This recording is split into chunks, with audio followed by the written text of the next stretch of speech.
उत्तर प्रदेश की योगी आदित्यनाथ सरकार ने खाने पीने का सामान बेचने वालों के लिए दुकानों पर अपना नाम और पता लिखना जरूरी कर दिया। मतलब यह कि चाहे कोई ठेले पर खाने पीने का सामान बेच रहा हो या फिर ढाबे में, उन सभी को अपनी पूरी जानकारी दुकान पर लिखनी होगी। लेकिन योगी सरकार के इस आदेश पर राज्य में सियासी घमासान छिड़ गया। इससे पहले यूपी सरकार ने कांवड़ रूट की दुकानों पर नेम प्लेट यानी नाम लिखना अनिवार्य कर दिया था, लेकिन सुप्रीम कोर्ट ने राज्य सरकार के उस फैसले पर रोक लगा दी थी। लेकिन एक बार फिर योगी आदित्यनाथ की सरकार ने खाने पीने का सामान बेचने वालों के लिए अपना नाम लिखना अनिवार्य कर दिया। मुख्यमंत्री ने इसे लेकर खाद्य विभाग के साथ एक बैठक की और उसी बैठक में उन्होंने नए आदेश जारी कर दिए। नए आदेश के मुताबिक खाने पीने का सामान बेचने वालों को, चाहे वो ठेले पर सामान बेच रहे हो या ढाबे के अंदर, उन्हें अपना नाम और पता लिखना जरूरी होगा। पूरे ढाबे और रेस्टोरेंट में सीसीटीवी कैमरे लगवाने जरूरी होंगे। न सिर्फ लोगों के बैठने की जगह पर, बल्कि पूरा रेस्टोरेंट सीसीटीवी से कवर होना चाहिए। ढाबों और रेस्टोरेंट के कर्मचारियों को मास्क लगाने के साथ हाथों में दस्ताने पहनने जरूरी होंगे। इसके अलावा मुख्यमंत्री ने राज्य में अभियान चलाकर कर्मचारियों के वेरिफिकेशन करने का भी आदेश जारी किया। लेकिन इस आदेश के जारी होने के बाद विपक्ष ने राज्य सरकार को घेर लिया। तो सरकार क्या कर रही थी, विभाग क्या कर रहा था? सरकार आज जागी है 7 साल बाद। कांग्रेस ने तो योगी सरकार पर लोगों को प्रताड़ित करने का आरोप लगा दिया। साधारण ठेला खुमचा वाले, उनको बेचारों को परेशान किया जाएगा, उनसे जो है पैसे वसूले जाएंगे। इससे पहले यूपी सरकार ने कांवड़ यात्रा के दौरान कांवड़ रूट पर पड़ने वाली दुकानों पर नेम प्लेट जरूरी की थी। मामला सुप्रीम कोर्ट पहुंचा था। बाद में कोर्ट ने योगी सरकार के उस फैसले पर रोक लगा दी थी। और उत्तर प्रदेश सरकार ने यह आदेश इसलिए जारी किया क्योंकि कुछ रोज पहले ही आंध्र प्रदेश के तिरुपति मंदिर में मिलावट वाले घी से बना प्रसाद बनाने का मामला सामने आया था। आरोप लगाया गया था कि मंदिर में प्रसाद बनाने के लिए जानवरों की चर्बी से तैयार किए गए घी का इस्तेमाल किया गया था।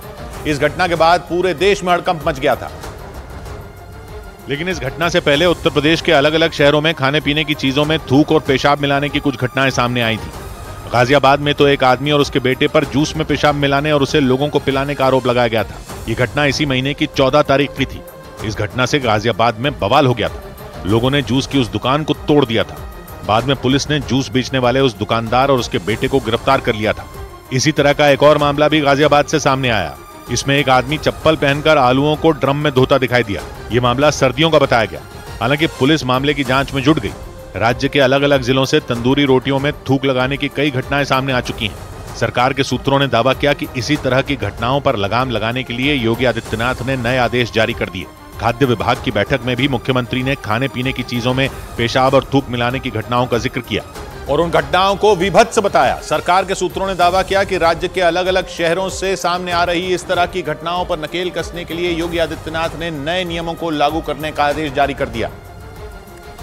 यानी राज्य की योगी आदित्यनाथ सरकार ने खाने पीने की चीजों में पेशाब और थूक मिलाने वालों पर नकेल कसने की तैयारी कर ली। राज्य सरकार की तरफ से नए आदेश जारी होने के बाद न्यूज 18 की टीम ने दिल्ली के नजदीक उत्तर प्रदेश के गाजियाबाद में कुछ ढाबे और होटल संचालकों से बात की। बातचीत के दौरान ढाबा चलाने वालों ने सरकार के इस फैसले का स्वागत किया।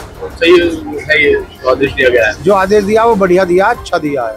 इसी तरह उत्तर प्रदेश के वाराणसी में भी न्यूज 18 की टीम ने मुख्यमंत्री योगी आदित्यनाथ के इस फैसले को लेकर रेस्टोरेंट और ढाबा संचालकों से बातचीत की। सभी लोगों ने राज्य सरकार के इस फैसले का समर्थन किया। मुख्यमंत्री जी के ये निर्देश पे आप क्या कहना चाहेंगे? सही है, अच्छी बात है। हम नाम लिखवाना, हम उनके साथ सहमत हैं। हालांकि राज्य सरकार के इस फैसले पर विपक्षी दलों ने सवाल उठाने शुरू कर दिए। लेकिन माना यह जा रहा है कि योगी सरकार के इस फैसले से मिलावटखोरों पर नकेल कस जाएगी।